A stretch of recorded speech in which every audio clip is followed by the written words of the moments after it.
Hello friends, नमस्कार and welcome to समाधान।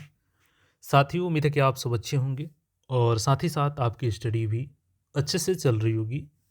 और जैसे कि आपको बता दें साथियों कि 6 जनवरी 2026 को सुप्रीम कोर्ट की तरफ से एक जजमेंट आता है। मामला क्या होता है, संविदा कर्मी का, जिसमें 25% एक्स्ट्रा मार्क्स देने का प्रावधान है। और इसको लेकर के बीपीएससी एई के छात्र परेशान हैं। बीएससी सीजीएल 4 में लागू किया गया है, इंटर लेवल में लागू किया गया है, बीएसओ में लागू किया गया है। ठीक है, तो इसका असर क्या होगा जजमेंट का, देखिए मैं यहाँ पे शॉर्ट में बताने का प्रयास करूँगा, क्योंकि आप सबका रिक्वेस्ट रहता है कि वीडियो का लेंथ छोटा होना चाहिए।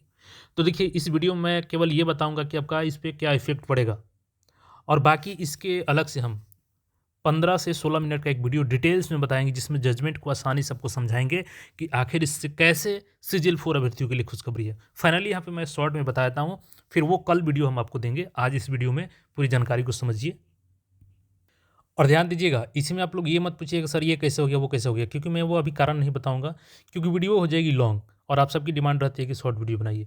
तो मैं उसके लिए कल तक आपको वेट करना होगा। बाकी इसमें समझ लीजिए क्या हुआ। देखिए, 2019 में 4 वैकेंसी आती है बीपीएससी एई की। उस समय रूल क्या था कि सामान्यतः जो परीक्षा होगा उसके आधार पर आपका चयन किया जाएगा। 2019 में वैकेंसी आ जाती है। 22 में क्या करती है सरकार कि जो एई का रूल है वो 2022 में अमेंड कर देती है और उसमें 25% संविदा का मामला जोड़ देती है, जिससे मैं आपको दिखा देता हूँ।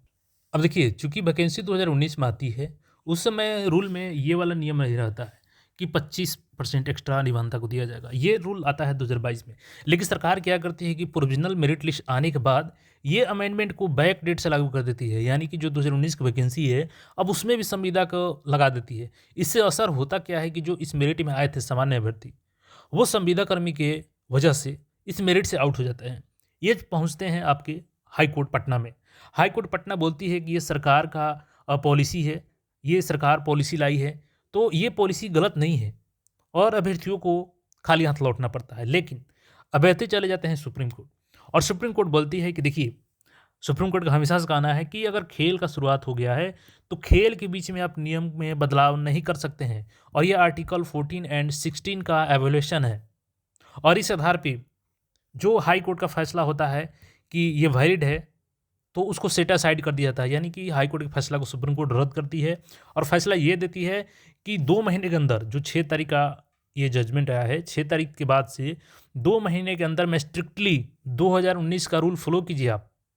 और जो अभ्यर्थी सामान्य मेरिट से सेलेक्ट हुए थे उनको पुनः नौकरी का मौका मिले, और जो ये सेलेक्ट हुए हैं संविदा के आधार पर, एज में छूट लिए हैं, चूंकि वो नियम वैलिड नहीं है, तो उनकी सर्विस को डिसमिस किया जाता है। लेकिन अभी सरकार पर डिपेंड करता है कि चूंकि मानवता दिखाया वहाँ पर सुप्रीम कोर्ट ने कि सरकार चाहे तो इनको रख सकती है, सर्विस में कंटिन्यू कर सकती है, लेकिन वो सीटें सामान्य अभ्यर्थी को नहीं होगी, बल्कि सरकार अपने तरफ से या तो शैडो पोस्ट क्रिएट करे या जैसे उनको एडजस्ट करे। लेकिन ये अभ्यर्थी जो सामान्य अभ्यर्थी हैं और वो संविदा के वजह से छट गए थे, उनको फिर से 2 माह के अंदर में सिलेक्ट करके उनको जॉब पे रखा जाए।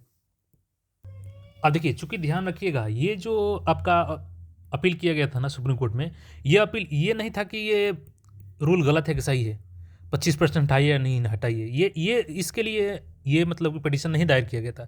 पिटीशन इसलिए दायर किया गया था कि आप बैक डेट से क्यों लगा रहे हैं।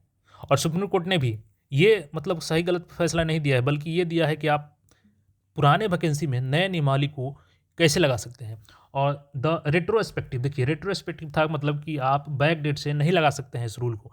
85 ये संविदा वाला रूल है, ठीक है।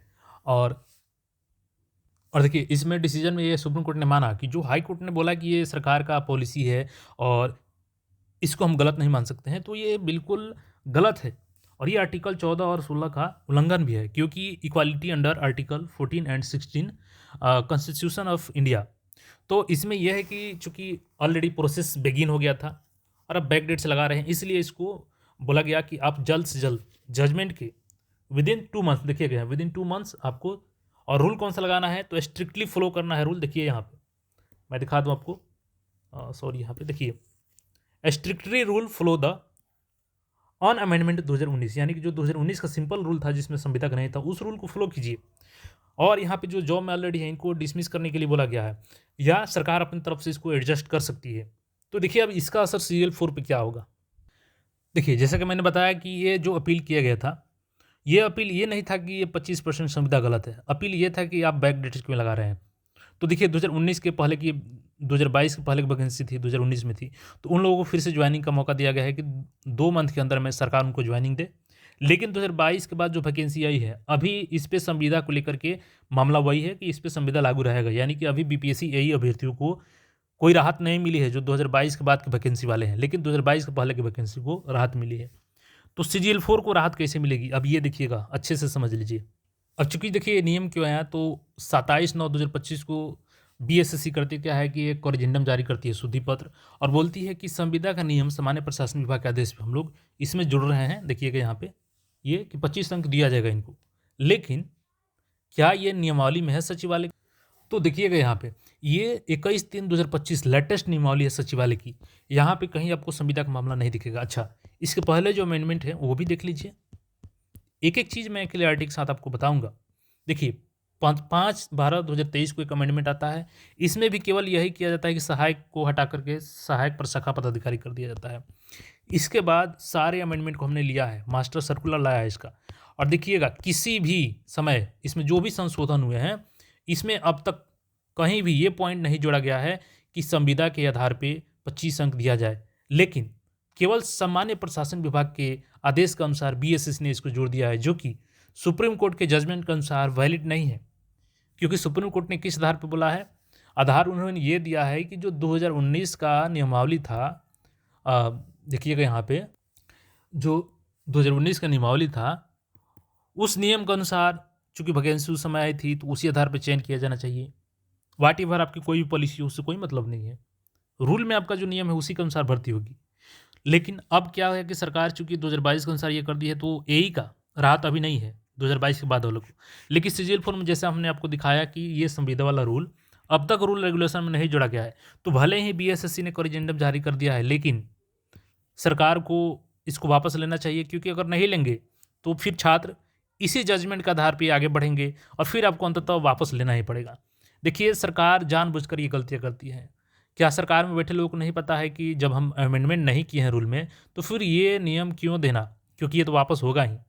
और ये लोग इसलिए दिए थे क्योंकि पटना हाई कोर्ट से डिसमिस हो चुका था, और चूंकि सुप्रीम कोर्ट का डिसीजन नहीं आया था, उसके पहले ये लोग डिसीजन दे दिए थे। तो मे भी सुप्रीम कोर्ट के डिसीजन को देखते हुए, उस डिसीजन को पालन करते हुए सरकार को जो सीजीएल 4 में ये कॉरिजेंडम जारी किए थे, इसको वापस लेना चाहिए।